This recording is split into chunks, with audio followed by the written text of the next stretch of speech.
Tonight, I'll just kick off this meeting, elect a chair, and then good evening and welcome to this evening's Curriculum Education Committee agenda. It is Wednesday, January 8th, 2025. We are at City Center in the conference room at 5:30.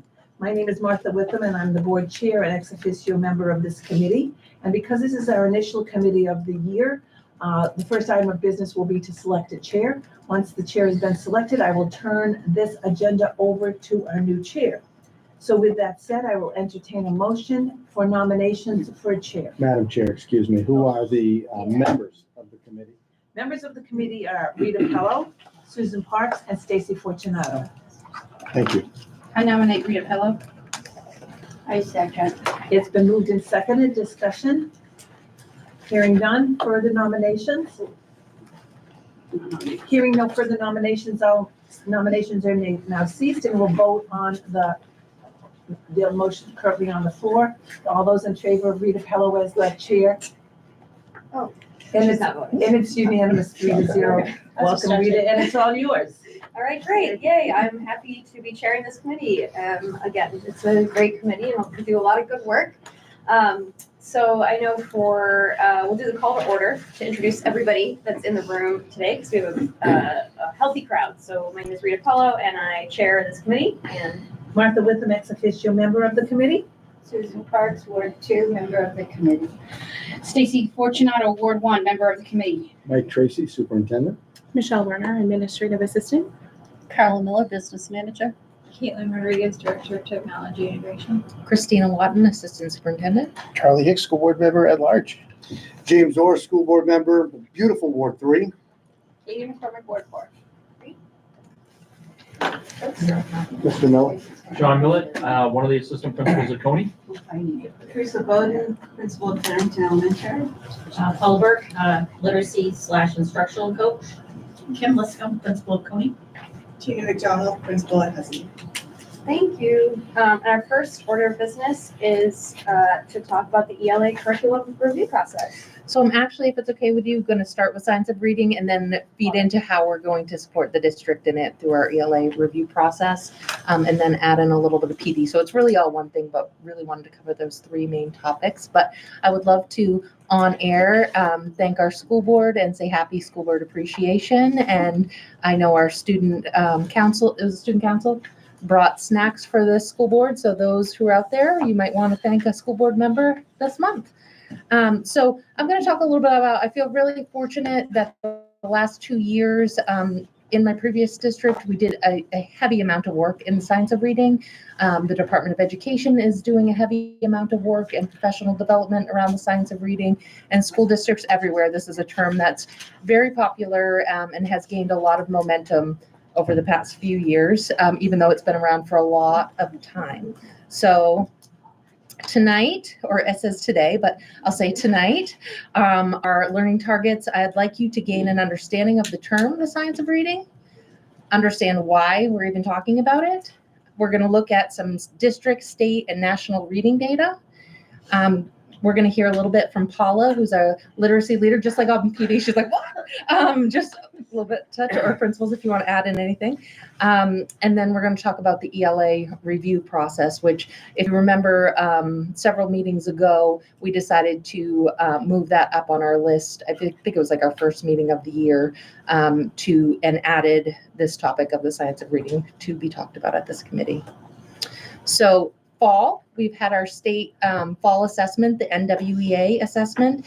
And so some of this data, actually, I'm backing up just for a minute. I want to say I'm going to share some data. This is where we're at today. This is a snapshot. This is not a reflection of all of our amazing teachers and staff and principals and everybody that works so hard to help our students every day. But this is where we're at in our data today. I'm going to talk about where the nation's at, where the state's at, and then how we're going to work to improve our practices here. But I don't want this to feel like this is an attack on Augusta, because the data, it might be a little alarming, but it is alarming across the state and across the nation. So I hope that's a nice way of saying it's not an attack on teachers. This is where we're at in the fall, a snapshot. This is a single test, our district profile. And I will also add on the 22nd, we are having a board workshop where I'm going to be going over the mid-year academic review. So we're going to dig into data much more then. Yes, ma'am. Is there a way to make that clearer? And Or send it out real quick so we can open it on our laptops. Yeah, great idea. I can Comments about our laptop.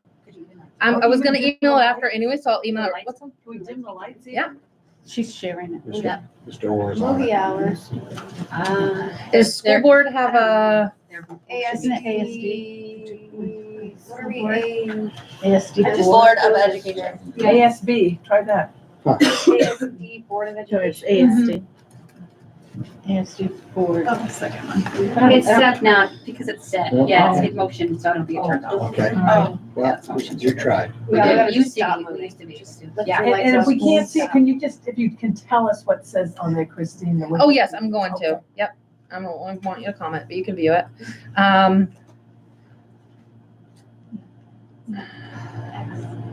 Thank you. Okay, so hopefully it was shared with you, but I'm going to talk about each. Okay, well, anywho, prevent full screen. Okay, but I'm going to talk about it anyways, and I'm going to send it to you after this meeting because I should also preface, I'm an over planner and over prepare, so I'm not going to get through all of this. My hope is that you're going to become so interested in how we can help our teachers and our staff and our students. You're going to go home and dig deeper into this, and then you're going to be like, oh, I want to learn more. And so that's my hope. So looking at this one test, one day this fall, we see overall kindergarten through grade 12, our district is at the 46th percentile. When you average every test that was taken, every student, doesn't matter if they have, an IEP or a LAU plan or a LAP plan or anything else or intervention, this is everybody. So 26% of our students are in the 1st to 20th percentile for reading for their grade level. 19% is between the 21st and 40th percentile. So those are the students that we're most concerned about their reading level. And again, this is one test, so we're going to look at multiple measures, and I'll show you a couple measures tonight, but that's what we're going to work to make sure that we have processes across the district. Right now, this is happening, but it's not happening the exact same in every school, and it doesn't have to be the exact same, but having a process, that's one of our goals, to have a systemic process for MTSS, and this is part of that. This all builds together. 22% are between the 41st and 60th percentile. And then we have 19%, hi April, between the 61st and 80th percentile. And then 14% of students are above the 80th percentile. So that's where we're at, just one snapshot. And that was 1,469 students that took this assessment. And how many? 1,469. Can I ask a question? Is this the kind of test where you would expect half our kids to be above or half our kids to be below? Or is this the kind of test where you really think that it's realistic for everybody to be? Not everybody is going to be, and you'll see the state scores too in a minute. You'll see compared to national, but no, I wouldn't expect that on this assessment. That's not what we're seeing nationally. And we know that we have, which I get into on a further slide, but 20% of our students have specific learning disabilities. And a larger number than that have other things that are interfering with learning. So I wouldn't expect them to be on grade level. Growth, which I'm going to touch on in a couple slides, is really what we want to look at, and using different types of assessments. So this is one test, one day. This is another assessment that we do. This is a screener. This is just grade 1 through 6, but another reading screener that we do. This is called IXL. So when we're going through the budget process and you hear us saying we need this is part of the reason why we need this program. So on IXL, this breaks it down by grade level, but overall for students in grades 1 through 6, we have 12% of students above grade level, 197 students, or 22%, on grade level, 29% below grade level, and 282, or 32% of students in grades 1 through 6 far below grade level.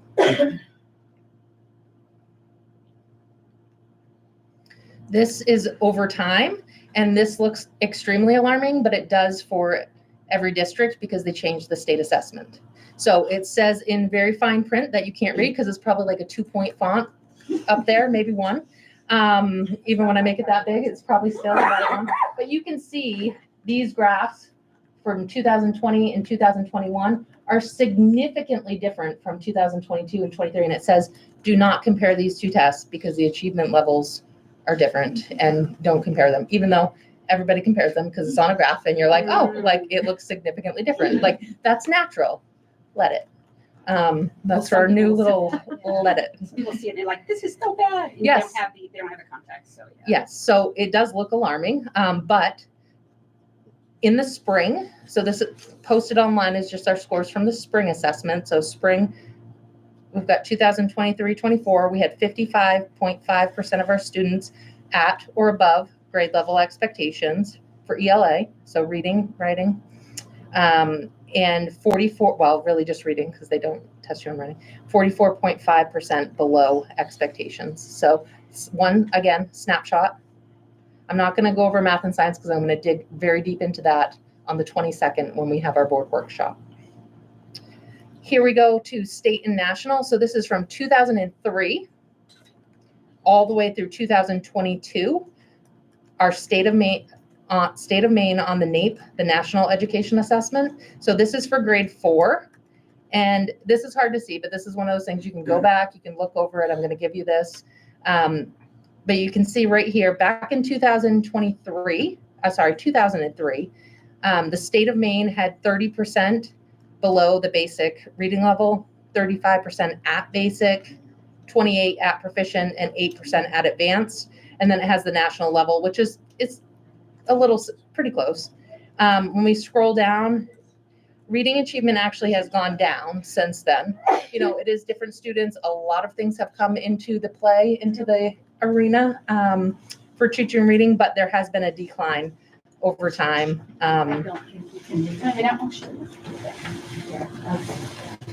Again, the next slide is 8th grade. So NAEP tests students in 4th grade and 8th grade. So they track reading data over time. And again, you can see we haven't made a lot of upswing on their graph since 2003 in the entire state. So it's not just Augusta, the entire state of Maine and the nation. Yeah. So this is our NWA again, and comparing fall to fall. Typically we compare spring to spring, but this year, this is our most current data. So we wanted to share that with you. And what I want to direct your attention to is the percentage of students who met their growth projection, because that to me, we have students coming in all over the place. In our 1st grade classroom, maybe 4 of your students are on grade level, maybe 2 of them are above, 5 of them are below, and then 5 more are significantly below. So they come in all over the place. We don't just think magically you're going to all get to grade level. Like it just doesn't happen. We want them to make progress. So this is by grade level. This first row is 2nd grade because we didn't have the results from grade in the spring of last year because they were in kindergarten. I'm believing not to be true why, but so 50% of students in 2nd grade met their growth target. This is the area, Muffy, where I would like there to be a high number. I want every kid to meet their growth target. Sounds extreme. Like NWA has a very calculated. You should be able, Tracy, you should be able to grow 5 points this year with proper instruction. So seeing 52, 46, 42, 40, 54, 49, ranging from 35 to 54, it looks like is the highest percent of students who met their growth projection, tells me we have some work we could do to try and improve that. That's what I want to look at, growth. And my goal is to be transparent about where we're at and then share with you on an ongoing basis data that shows growth. This is just some more information. There's a lot of links in here, so have fun clicking while you're at home and you're just studying up on science of reading. But there's links to articles in here. Maine has some recommendations to strengthen reading implementation, and they're doing a lot of work. Actually, all of our elementary principals just submitted for a grant for some professional development training, and I heard from one today, a preliminary. Do you want to talk about that for a second or no? Yeah, anybody? You did too? Okay, good. I only heard from one, so I was like, not to. Okay, so do you want to, anybody want to share what about that? You want me to? So the Department of Ed put out They get shy. I will just thank our principals because we got kind of a late notice about an opportunity for science of reading training through several modules that our staff would have access to. And we needed to have a special education teacher and we needed to have commitment of the school. And they all like scrambled and fast paced and got the grants in. And then they were all awarded them for professional development today, we found out. So that's really exciting.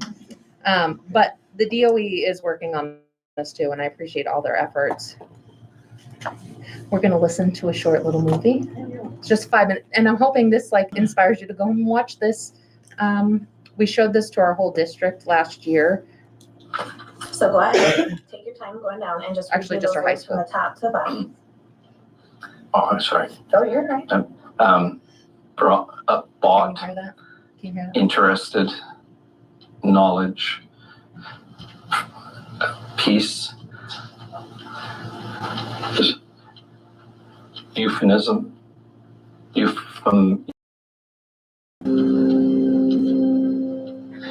Unless I really dig deep into this one, I don't have an answer. The answer is really hard. This seems like elementary school. I feel embarrassed.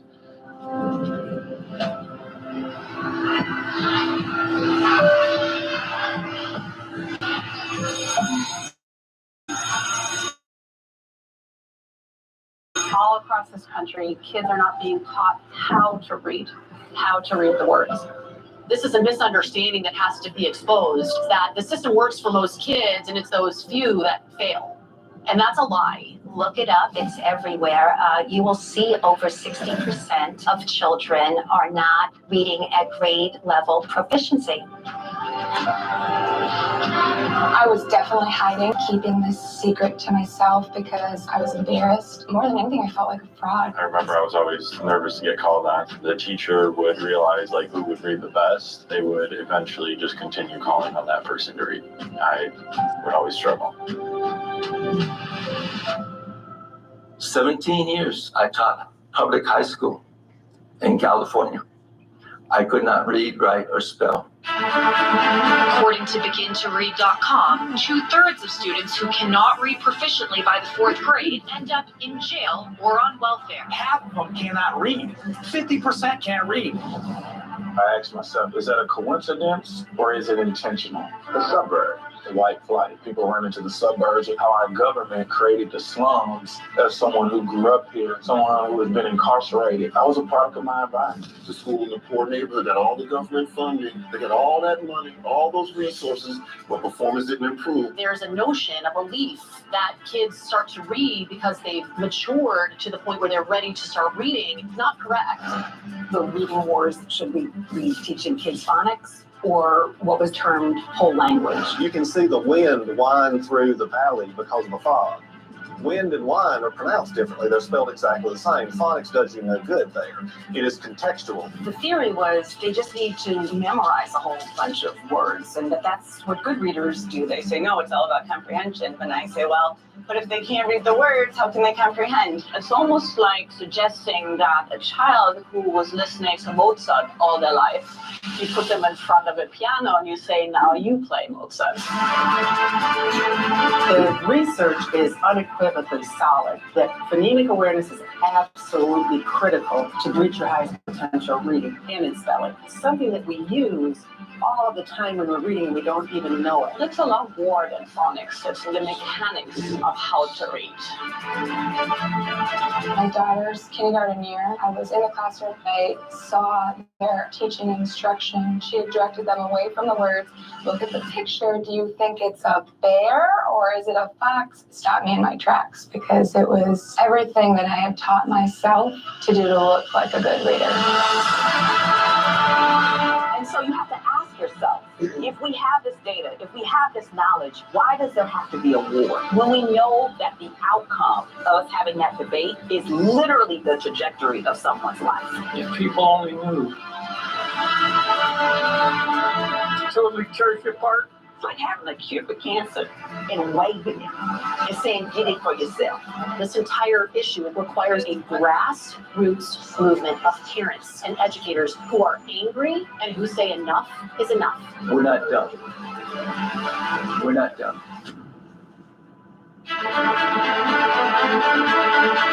It's not too late.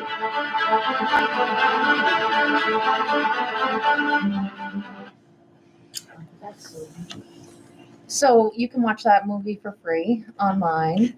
But there's a couple other things I'm going to give you kind of as little teasers tonight. But really the focus is this has been a national-wide issue, and so it has caught some attention, and there's been some pretty nice documentaries and podcasts and things that I will share with you tonight, and information out there. You heard them mention the reading wars. That's been going on for a long time. This is not a new issue. It's just gained a lot of attention since COVID, when many parents were home with their children, seeing instruction. That's what kind of sparked all these new information being pushed forward again. And it's really interesting because in my career, I started as a special education teacher who worked with an amazing literacy specialist. We basically co-taught, and I had the behavior side of things, but I had to teach everything else. And as a new teacher, she mentored me, and she was trained in Orton Gillingham and Wilson. And so I learned like some of the best strategies, and I didn't even know it. And then fast forward to when I was a principal and we did a year-long graduate level course, the whole district, it was amazing, like the best PD I'd ever been part of, because it was like during school, we took the class together, Orono professors came down, taught us, and then we had time to implement stuff, and the principals knew what to look for in the classrooms, and like it was just like everything was like mapped out. But it taught us exactly what that lady had said, like look at the picture, like things that I was like, oh, I was teaching reading wrong the whole time, like there's this new way, like so it shifted a totally different approach. And then, you know, the pendulum swings. So we're not looking to swing so far that we're, and I'm going to talk a little bit about, well, actually, let me turn to my slides because it's better than that. But I get a little ahead of myself, and somebody has to keep me on track with time because I am a little overplanned. So this just breaks down what the science of reading is. So it's a vast interdisciplinary body of scientifically based research about reading and issues related to reading and writing. Research has been conducted over the last 5 decades across the world, from thousands of studies in multiple languages. And I'm not going to read you the whole thing, but it is a vast body of research when we say the science of reading. Why is it important? Understanding the science of reading can help teachers use effective strategies for all students and identify and address some difficulties in some students. I also don't want to forget, I do have a couple handouts for you tonight to take with you, and then a couple other guides that I'll get to, but I feel like I could forget. Really important. It's important to know what it is and what it isn't, because, you know, things snowball. Rumors get started, the telephone game, oh, this is only phonics. That's what you'll hear. You know, science, oh, that's just phonics. They just want to swing it and only teach kids phonics. That's not what it is at all. It's not an ideology, or a philosophy. It's not a fad, a trend, a new idea, or a pendulum swing. It's not a political agenda. It's not a one-size-fits-all approach. It's not a program. You don't buy it in a box. Yes, lots of things do put the science of reading on their box, but it's not, that box is not the science of reading. And it's not a single specific component of instruction, such as phonics, not just phonics. I was looking at the camera, not you.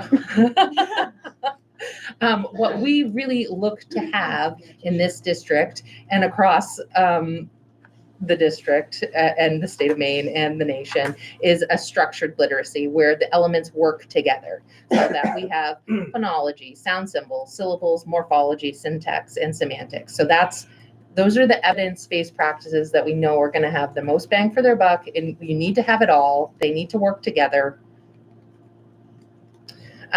Threw in a little MUSER, our Maine special education regulations, back in 2000, and they said back by 2012 that all school districts would implement general education interventions from kindergarten through grade 12 that provide each child who's not progressing towards meeting content standards. So I'm throwing this in here because this is nothing new. We've been told we need to fix our reading standards I mean, the data on the state site is since back in 2003.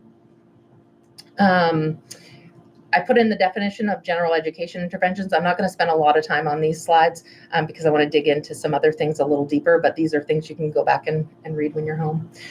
The percentage of students receiving special education services varies across our nation. New York had the highest, and this is from last year, this data, at 20.5, Maine was at 20.1, Texas and Idaho, both 11.7. I'm not sure what their identification practices are there, and Hawaii, 11. I'm guessing it's population. New York, Pennsylvania, and Maine public schools serve the highest number of students with disabilities. Augusta School Department has 20% of our students identified as special education students, and also, that's not an error, 20% of those students have a specific learning disability. So reading disabilities such as dyslexia are the most common type of learning disability. And research does show that with intervening with research-based interventions, early, kindergarten, first grade can change the reading trajectory. However, they can be effective at any age, as you saw in our nice video. That's just a little federal, what it should be. I'm skipping that. These are just some areas that I couldn't take out. I cut out a lot of slides already, I will say. But these are just some ideas for benchmarking, and I just couldn't cut them out. But you can, this is really, we worked with the Hill for Literacy, which is a nonprofit organization that works with school districts to help them create a literacy plan and really try to provide professional development and make sure that all of our efforts and all of our time are focused on those instructional strategies that have the biggest bang for your buck. Yes, ma'am. Hill for reading? Hill for Literacy. Yep. And so this staircase is not in order, but these are all the different components of reading skills. And some more fun stuff, skipping. Progress monitoring, so important though. We'll talk a little bit about that. These are some more resources that I wanted to share with you. I'm gonna play. We're doing okay. I just want to show with you a little, I wanted to show you the whole video. I actually shared this with my school board last year, the whole video with our curriculum team, but it's like an hour and something long. So obviously not tonight, but it is really good. Like for anybody, if you have kids, you have a baby over there, I know. So this is so important because it breaks down, it shows you an MRI scan of the brain, somebody who has dyslexia, what that brain looks like. You have a letter box right at the back of your brain. When you're starting to learn letters and words and sounds, like you're building your letterbox. And this video, and the DOE started using this video too. We had a lot of collaboration. But I'm just going to show you a couple minutes of it and hopefully hook you. And I'm going to skip her intro. And hello, everyone. I'm just example of how I've been explaining the brain to preschool teachers and to families so that it's more accessible and then more actionable. And then getting concrete. At the end, we'll talk about some classroom and kitchen table practices, because if we're really been an early years teacher or put questions in the chat, and I'm not going to just save all the questions till the end. I want this to be as interactive as possible. And I'm just so happy that you all are here. So we're going to start with the first big idea, which is that if we're really going to connect research to practice, we have to start with from the perspective of our children and their brains and what their brains are dealing with as they learn to read. So we're going to ground ourselves in the mind of a child. I want you to try to read this passage and jump it in the chat if you can guess what it's from. If you've ever been an early years teacher or had a child at home, you've probably read this book, but it's you know what it is code that you may not understand. And more than trying to figure it out, I want you to notice what your mind is doing as you're trying to figure this out, and what is preventing you. This is a hint from the book that it's from. What is preventing you from understanding this? Hadley King got it. Yes, and people are writing, they don't know the symbols. Yes, it is Very Hungry Caterpillar. It's Very Hungry Caterpillar. I got the last slide, but he was so If you don't know the code, right, this says, in the light of the moon, a little egg lay on a leaf. One Sunday morning, the warm sun came up and popped. Now, if you don't know the code, you're not going to be able to read this quickly. The translation is on the right.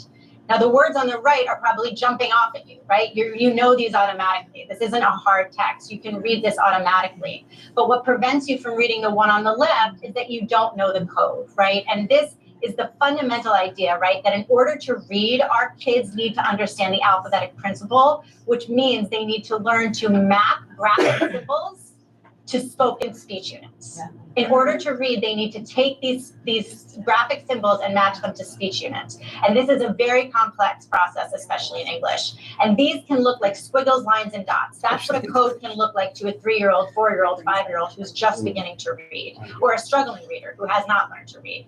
So I'm going to show you this passage in another language.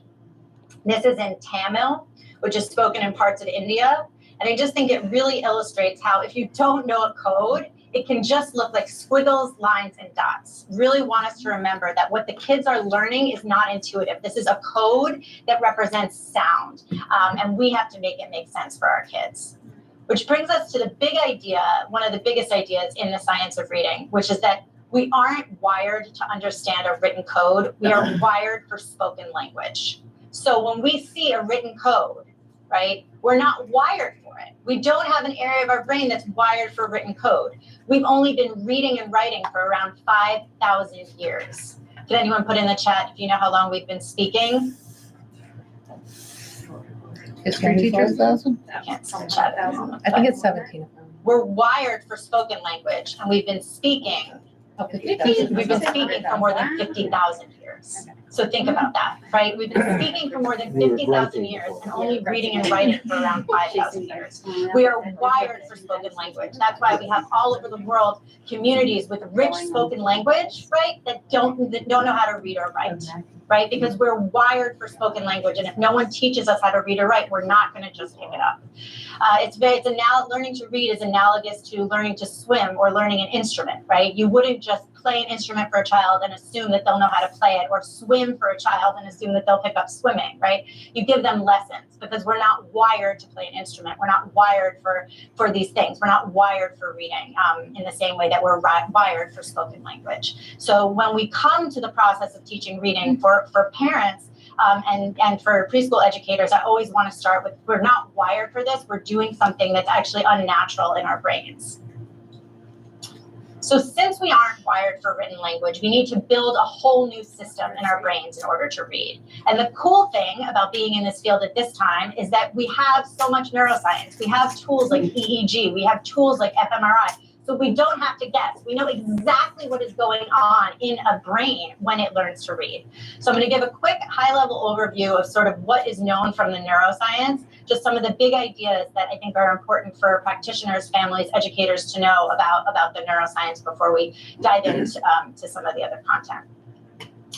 So the first thing to know is that our students' brains come with visual regions for recognizing faces and objects, but not words. So this is a diagram, right? The yellow represents an area of our brain that responds to objects, and the red represents an area of our brain that responds to faces. And that's what we come wired for, to recognize objects and faces. Babies can recognize faces 3 or 4 months old, right? We're wired for this. And this is why we say skilled readers are made, not born, because we're not born with an area of our brain that responds to words. Right? We're born with spoken language. We're born with areas that respond to faces and objects, but not words. As a child learns to read, we develop a whole new area of our brain that responds to words.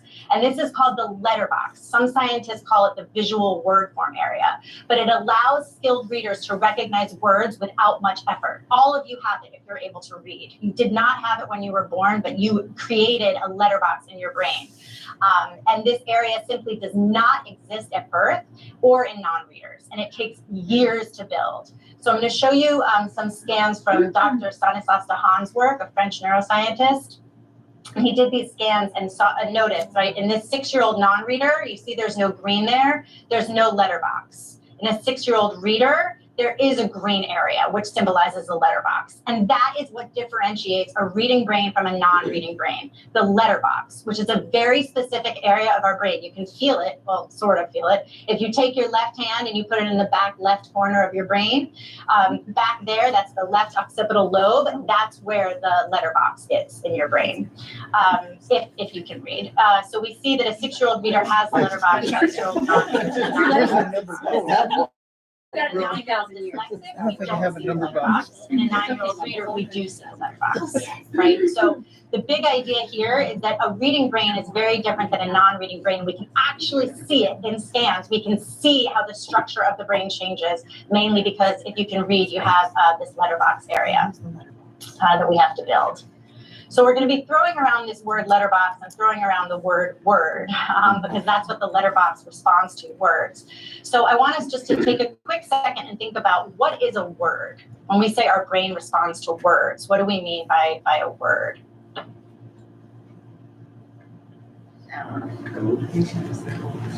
Just checking out the chat, see if anyone else can share what a word is. So my question is, what is a word, right? And how is it processed in the brain? So a word is an interesting thing. A word has 3 forms. One, it has a pronunciation, bat. You can say bat, and that's just the spoken form, the pronunciation. 2, it has a meaning. When you say bat, there's also a correlation. If it's a word, then it also has a meaning, right? But if you're reading or writing a word, then the word also has a spelling, right? So this is what we mean when we say a word has 3 different forms. A word has its spelling, its pronunciation, and its meaning. And in order to read, these 3 need to fuse into one neural form. So that went a little ahead. So when we learn to read, we're building on spoken language regions. So right now you see that sound and meaning, right, comprise the spoken language region of the brain. When we connect to reading, we're connecting to vision.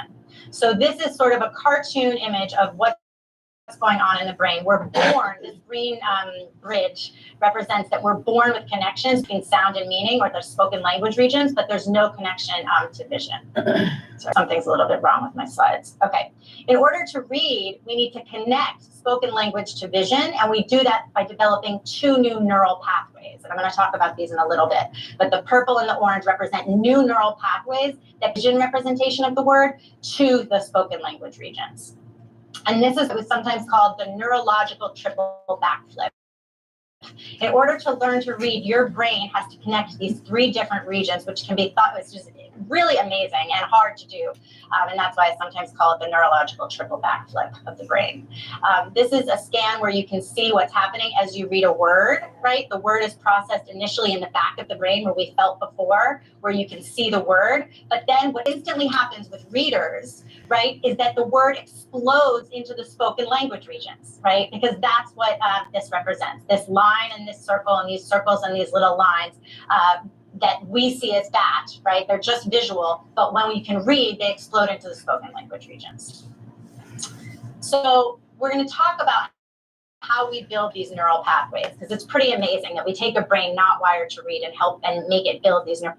I'm going to pause, but you should really watch this video because she tells a story next about Meaning Mountain and Sound City and just makes it so it's like almost like a child's story. So it is neuroscience on a, I'm an adult, but brings it down to a level you can understand. So you have to be a neuroscientist to understand what they're saying. It's really well done. We showed this to everybody in the district, everybody that will listen everywhere. And I think it's the best video that explains how a student actually learns to read. And I think that's the beginning steps that we need to take is help make sure that our staff has this training. It's not often taught in colleges, and we don't have enough time to prepare to be a reading teacher in college as it is.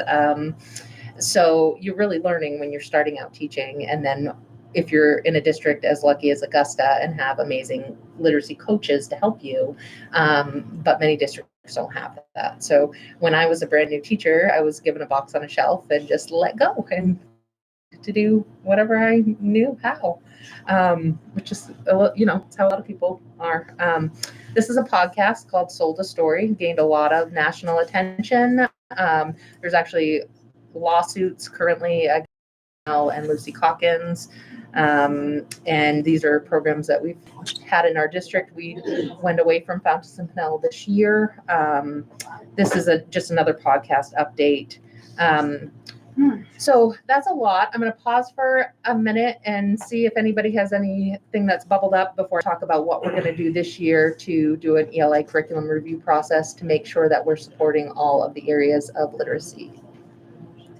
So it sounds like part of what we need to go looking forward is not just what's happening in our school, but what's happening in family and what's happening in our family. How can we make families part of the solution, so to speak? You know what I mean? I think all we ever hear is when the time your baby's born is reach of them. But if you can't read, you know what I mean? How does that affect you? And you're kind of getting it from all sides. How much, you get asked at any well visit, you get a bag of books to take home, but if you can't understand it and you can't deliver, you know what I mean, so to speak, to your kids, what you think you need to do, that just buries it harder and harder. So we have to do some more with how to get our whole families in and how to address it as a whole, but also make people comfortable enough to recognize and admit, I can't do this, or I'm having problems. And I know Dr. Score's not here tonight, but our adult education program does a lot of work, and they've been doing some training on this as well.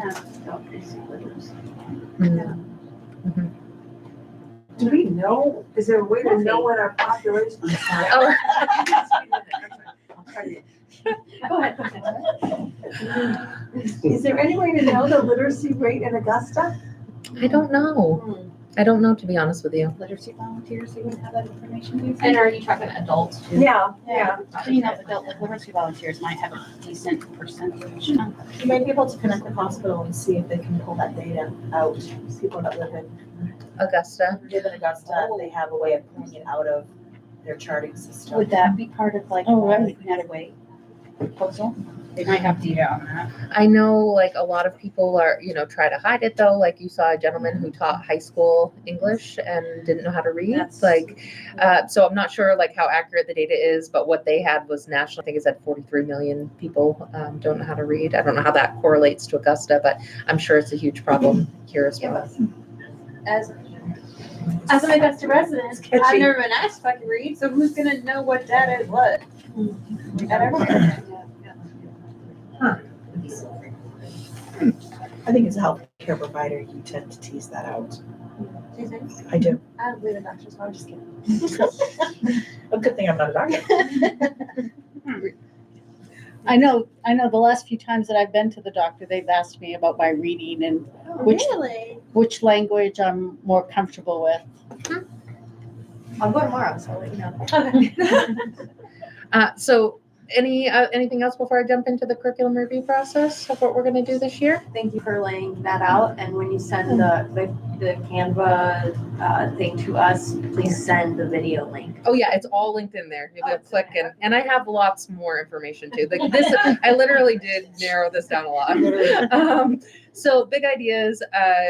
We're going to look at the standards review, look at our atlas, which is our curriculum warehouse. Look at our resources, materials, and make sure all of the parts of structured literacy are being supported, identify professional development needs. We need to have a clear written tier 1, tier 2, and tier 3 expectation and flow chart for assessment, instruction, and interventions. So that's like a huge goal. I'm going to go into this document and just show you kind of not that you're going to be able to see it, but we have a couple early release days that are coming up that we're going to start digging into this work and the MTSS process overview. We're going to form a K-12, actually I'd like to just say pre-K to adult education team to review our current learning results, make sure that we update that Atlas standard, look at current research and instructional materials, and make sure that we have staff for elementary, secondary, special education, gifted and talented, and everywhere in between. We'll present a recommendation of said curriculum and proposed any new materials to the Curriculum and Education Committee, which may take more than just this year for budgetary needs if we do decide we need to do something different. Those are those big ideas I just shared with you. And then we've started to form our ELA review team. We have Caroline Eldridge, who couldn't be here tonight, but she's an instructional coach and an interventionist. Paula Bork, who is an instructional coach and interventionist. I feel like she should be doing this training because she has written books on teaching reading and has been teaching reading for a long time. How many years, Paula? I think this is 37. 37 years. And also helps teachers learn how to teach reading. So we are very fortunate in this district to have many experts, but it doesn't mean we can all firm up her craft. Of course, you're the... I know there's always a lot going on with like PLCs or teacher leaders initiatives, improvements. I'm wondering where in the sort of goals and priorities you guys see like reading and improving the reading and the literacy of the young grades.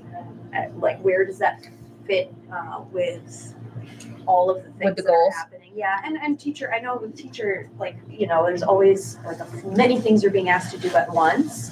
Is this like the teacher is this the one where people are like, all right, we're all gonna get around literacy, is that like the vibe or the feeling right now is like this is the number one priority, or is it competing with multiple priorities? What I see, and then principal, anybody can feel free to speak up. I think this is a huge topic. Our multi-language learners is a huge topic.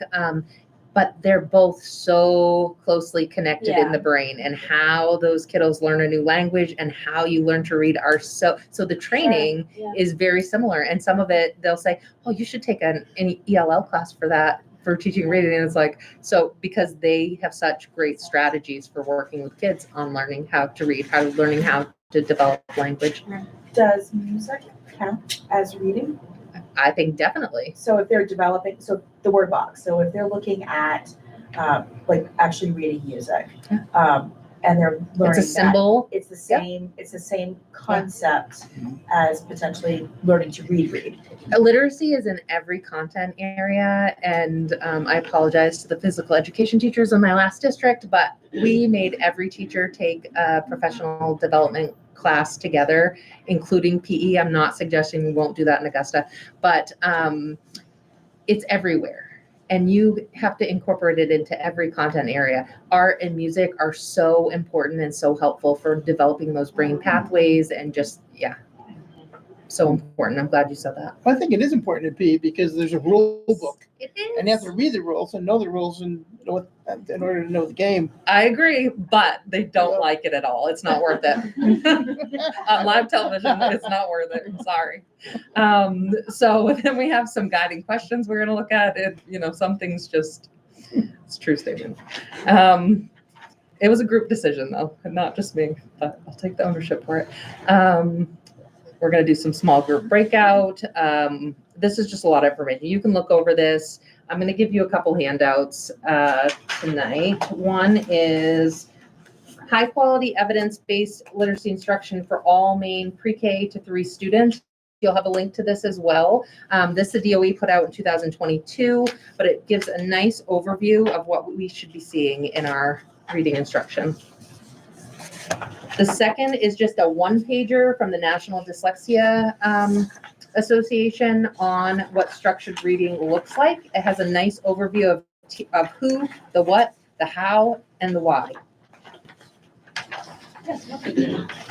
So if and when that we make the science of reading a priority. We already did. It's in the goals. It's in our district And goals. a focus, and like a big focus, an important focus, what can get taken off plates in order to do this? That's a great question.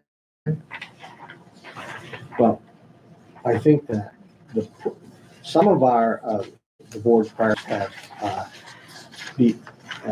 are underway more swiftly than maybe. Sometimes I feel like I'm helping to facilitate this. Sometimes I feel like I'm just holding reins because the thing, like for example, the example I'm thinking of is the science of reading conversation at the state level this isn't new this year. So some of our teachers have been frankly asking for it. Some of our teachers and coaches have already gone to the trainings and principals. So for example, the Fountas and Pinnell literacy curriculum assessment has already taken off the table this year. So that's an example of as they, look at the new process. We can clap for that. Yeah, as they look at the new process, there will be things that likely shed as they go. Out of curiosity, I see that you have dyslexia on this. How does spectrum disorder and ADHD and ADD play into this in diagnosis? Well, I think really getting to know what the child needs for skills to work on. So no matter what your diagnosis is, what skills are you missing, and having a really clear screener that tells me that as a teacher, like right then, that I could then begin to work up and work on the skills that you're missing. So whether you have autism or if you have dyslexia or whatever your skills you're missing, and making it in a multi-sensory approach, and just using those best practices like will help all of those kids. I mean, the multi-sensory approach I think is just so important, especially for kids with autism and all kids. And then, were you done? Okay. And then 2 other things that I didn't print because I couldn't kill too many trees, but this is free. It's the Science of Reading Defining Guide. It's excellent. You'll have a link to it. You can look at it on your computer. You don't have to kill a tree either. But if anybody really wants, and this is single-sided, if anyone wants to check it out though, and then this is something that we'll use during the curriculum review process. It's a curriculum evaluation guideline, and it has you go through as a team, and it marks any red flags that are not aligned with the science of reading based on the curriculum materials we currently have. So this was put out by the Reading League, which is an amazing resource online that you'll see links to there. But the Reading League has just been a force of trying to advocate for this type of instruction for students. Last year, I want to say it was 33 states had put into law that requiring science of reading instruction, and actually laws against some curriculum materials. Like that's how intense this has gotten. I don't want a war. I just want to support our teachers and help our students read. Paula, do you want to talk for a minute at all about professional development and how that looks and like things that you're doing to help support this? Yeah, so we've already kind of, without that official kind of review, looked at where are some of the gaps in what we have right now. And we've been providing teachers with some resources and teaching phonemic awareness and phonics. Also, a lot of those foundational skills, we felt like we had some gaps. We've been working on that. We've had some professional development on that. That's been at this point just sort of a volunteer. Like we've had some things for people to sign up on those workshops to see some of these things. But as we get into it, I think we're going to have a more systematic plan for how to do that. And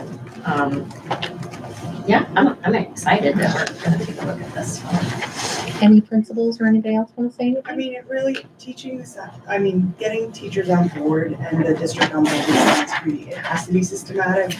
I know in my former school, we did a lot of work to prepare them for where they are now. And what I hear is, Tina, you set the foundation for what it is, but it really is, it's shifting the mindset. And that's where we have to start, is shifting that mindset. And I know all the elementary principals have been talking to their staff about that.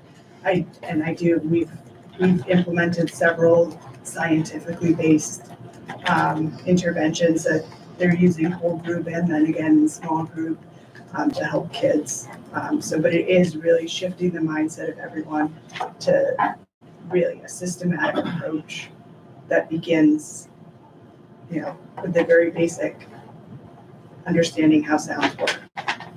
I gotta say, every teacher that we bought those U Fly manuals, every single one was like, yes. I mean, I was kind of surprised at how excited they were to get some of these materials and wanting to get started with it. So I think the eagerness is there.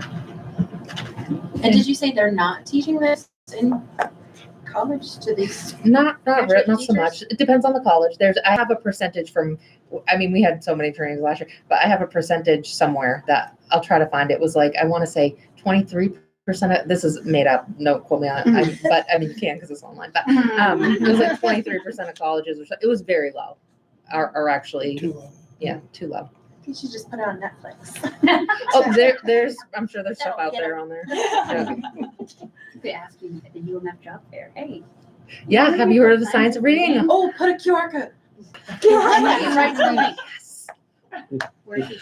So there's a lot of work to come. I wanted to give you a little dabble tonight and then hopefully get your interest piqued, because there's really a lot of quality stuff that is linked in here, like the podcast. It's really enjoyable to listen to. You've listened to it. Yeah, and I definitely would suggest folks listen to that podcast, just to kind of understand the context of where we are with curriculum and reading. Which one's the podcast? It's called Sold a Story. Sold two stories? Sold a story. It's on one of the slides. Yeah, it's one of the links. I'll show you right here. Right here. Sold a story. It's pretty, it lays it all out, kind of where we were. And I only asked the initiative question because it would be so big to focus on. Like, I know you can never focus on one thing when it comes to child development and child learning, so I will just say that.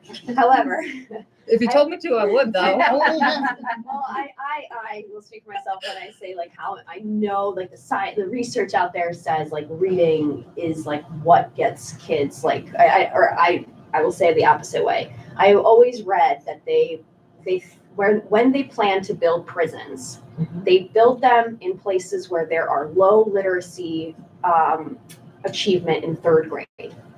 So just so I saw a little bit of the trailer of that video. I knew where they were going. And I just want to say that like, it is a big lift. That would be a lot, teachers probably are teaching at this point certain good principles. How do you get reading scores? How do you start to just lift everybody up? And so that is a big feat. So I think it, front and center with an asterisk, knowing that you guys have like 16 things that are front and center, but I want to plug in that how important I think this is. Good. I'll replay that on this video time I need to. But no, I completely agree. And I think our teachers are working exceptionally hard. This is nothing against our teachers and what they're doing, or interventionists or special ed teachers or everybody else that's helping along the way. This is just, we need to regroup and make sure that we have all of our time focused on the right stuff and that we provide training to make sure our teachers know how to do this. And there's no foul on them that they don't, because they haven't been taught. And when we know better, we need to do better. And that's where we're at. Right. Yes, Mr. Tracy. That was a great mic. I don't even want to follow that up. That was great. It was a great. I don't even want to follow up on that. But, Go ahead, Mr. I guess I Tracy. have to now. It's in the vein of not placing blame. And it's hard to believe I was young once, but as a young principal, and I came in and learned the workshop model, Lucy Calkins had all the names that Countess of Pinal, that was what we did 15 years ago was to do, that's how we taught kids. And that was after Madeline Hunter, remember all those, right? That was after, and Bob Marzano and sort of those shifts in education from whole child to phonics is bad to back to, so I'm kind of like this, I'm in the world of this pendulum, and I think there's as much information on the science of learning. You guys can correct me if I'm wrong, but it's an instructional paradigm shift for us. And I think the other thing, and I saw it up there, that they use some of John Hattie's work, which is looking at the effect size of what actually works. And if I've only got a dozen years left, I want to do the stuff that actually works in our school system. And so I think that as we look at the research and what actually works with teachers and kids, that's where we need to focus our energy. So to speak to Muffy's comment about what needs to go, stuff will naturally shed off as we begin to, and the second comment about we've got a million things going, that is true. But I think it fits with the NTSS model as we explore how does everybody, how do we full court press everybody looking at data, teaching ed techs how to look at NWA reports. So it's not just teachers, right? How do we all hands on deck look at the stuff that's working and then mobilize that through PD with all staff. And as we begin to do that, some of this stuff that isn't working or doesn't have the effect size will naturally shut off, I think. Sorry, that wasn't as good of a mic drop. Stacey, do you have another comment? I was just gonna say, it's almost like that phrase, which is a terrible play in English, but it's you know better, you do better. Yeah. You know what I mean? You can look back and see if this isn't working, then we're not doing what we're supposed to do, then clearly we have to do better. So it's gonna be a shift not only within the schools, but it's gonna be a shift within kids themselves. They're used to learn. An older child might have learned something differently than a younger kid, but it doesn't mean that we shouldn't be doing it. It's clear that the data is telling us that there's a problem and that we need to address it, because it's just not going to get better on its own. And with, I think it also shines bigger light on what's happening in the classroom itself. It has nothing to do with teachers. It has to do with what kids are bringing in and how they're developing and how it affects them from when they're born to when they first enter school. So there's so many layers of it that you can get into. I'm sure, Paula, you could draw something it would be as big as this room. Yeah, a sketch about it. But it's really important that we're focusing on this. This is really, really important. And I'm happy to hear that the staff, the buy-in is, we don't have to make it shiny and pretty. It's already there. It's basic stuff. And, really just giving the tools, because when we have, 65%, whatever the percentage is, whatever the number, we have to focus on tier 1 first, because you can't pull every kid out of your class. You can't pull more than half your kids. Sometimes that's happening when half the kids getting pulled out for interventions, but so we need to focus on tier 1 and then support the kids that are not making progress there, and really look at what skills are they lacking and what intervention would work, because I think that's the advanced training that teachers really need, because you may have a good curriculum, you're doing everything it says, but if you really don't know what specifically the kid's missing out on and have solid assessment materials that you're doing on a regular basis to know, and to, like, it's just not gonna work as effectively, and I think that's one of the biggest As you get problems. older, you develop coping skills. Yep, And it's exactly. Harder and harder to get you out of that Unlearn. cycle. Right, exactly. And if we get this right, then the high school will be able to have, when you say read chapter 5, the kids will actually read chapter 5 and you can talk about it. And I think that it's going to affect the dropout rate. If you can have kids that are actually reading before they get to high school, they won't. But I think if you couldn't read and you were given a book and said, here we're going to talk about Shakespeare, you drop out. And then I a feel lot of like we all dropout need to comes like from- bring our hands in, like everyone's on board, like this is. High school musical. Yeah. Katie, did you have a question on PD? Yes, so with professional development, it sounds like the buy-in's already there across the district. So what is your first professional development? Once you get past the buy-in, how does that look? Is it school, each individual school? Is it grade level? Like, what are you looking at? So the next steps, April and May, we have district-wide PD days at the early release time. We'll start the process there. I don't know exactly what yet, because I'm going to meet with this team of people and help them be part of the decision, but definitely that video of showing them the Sound City, the letterbox, like that learning, I feel like that's a great start for that. I think we've started. Yeah. I mean, we've started, like, so it's not like this is all new and Yeah. we're gonna unroll it, but we've been gradually been doing some things by looking at resources and materials and getting them into teachers' hands, coaching them individually, we already had that October workshop day where we've done some sessions, so we've kind of gotten started, but now we're just trying to get a plan, a good cohesive plan. And district-wide. The other thing is the state thing that we were Yes. talking about. Yeah. So the teams, it's like 5 hours a month and then a 2-hour or an hour and a half cohort. So, and that goes the next, all through the spring. So it's a bit of a time, I think it's about a 25-hour time. Does that sound right? And I guarantee that video will be part of it. Yeah, and then, so anyway, we're going already to have done teams in every building doing that. That's K to 3. K to 3. K to 3. Great, okay, well, I know that we're at our time, so I can entertain a motion. Oh, there are no lasting comments, the mic drop's already happened 5 minutes ago, so. I can entertain a motion to adjourn. To adjourn. Second, okay, we are